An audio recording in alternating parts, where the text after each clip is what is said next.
చిన్న, పెద్ద అందరూ ఇష్టపడే రవ్వ లడ్డూలు. ఎప్పుడు చేసినా ఈజీగా, సింపుల్‌గా చేసేసుకుంటూ ఉంటాం కదా! సో, ఎప్పుడు చేసేలా కాకుండా ఈసారి కాస్త బీట్రూట్ వేసి యమ్మీగా, కాస్త హెల్తీగా చేసేసుకుందాం పదండి. ఇందులో బీట్రూట్ వేసాము అని వేసిన మనకు తప్ప తినే వాళ్ళకు అస్సలు తెలీదు. ముందుగా మిక్సీ జార్‌లోకి ఒక కప్పు పంచదార తీసుకోండి. అన్నీ ఇదే కప్పుతో మెజర్ చేసుకోండి.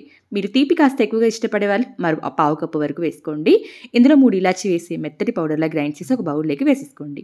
మీడియం సైజ్ బీట్రూట్‌ని చిన్న చిన్న ముక్కలుగా కట్ చేసి కొద్దిగా వాటర్ యాడ్ చేసి గ్రైండ్ చేసుకోండి. ఒక క్లాత్‌లోకి వేసి జ్యూస్ తీసి కాస్త పక్కనుంచండి. కడాయిలోకి 2 టేబుల్ స్పూన్ల నెయ్యి వేసి మీకు నచ్చిన డ్రై ఫ్రూట్స్‌ని తీసుకోండి. నేనైతే బాదం, కిస్మిస్‌ని చిన్న మంట మీద మంచి కలర్ వచ్చే వరకు ఫ్రై చేసి పక్కన పెట్టుకున్నాను. ఇప్పుడు ఇదే నెయ్యిలోకి మనం ఏ కప్పుతో అయితే పంచదార తీసుకున్నామో అదే కప్పుతో 1.5 కప్పు వరకు సూజీ రవ్వను వేసుకోవాలి. సూజీ రవ్వ అంటే బొప్పాయి రవ్వ.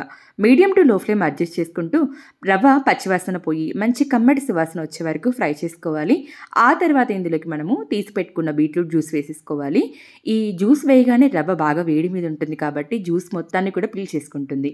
అలా ఉండకట్టిన ఈ రవ్వ మొత్తం మళ్ళీ పొడి పొడిగా అయ్యే వరకు పూర్తిగా లో ఫ్లేమ్లో పెట్టి ఫ్రై చేసుకోవాలి.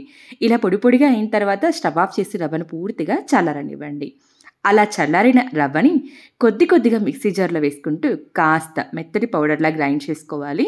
ఇలా గ్రైండ్ చేసుకున్న ఈ పౌడర్ని మనము పంచదార వేసుకున్న బౌల్లోకి ట్రాన్స్ఫర్ చేసుకోవాలి. రవ్వ అంతటిని కూడా ఇదే విధంగా గ్రైండ్ చేసుకోవాలి.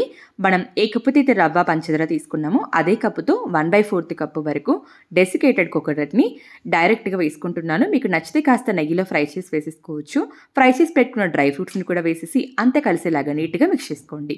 కాస్త గోరువెచ్చగా ఉన్న పాలని కొద్ది కొద్దిగా వేసుకుంటూ లడ్డూలు చుట్టేసుకోవడమే. పాలు మరీ ఎక్కువగా వేయకుండా ఉండకడితే చాలు అన్నట్టుగా కొద్దిగా వేసుకుంటూ లడ్డూలు చుట్టేసుకోండి.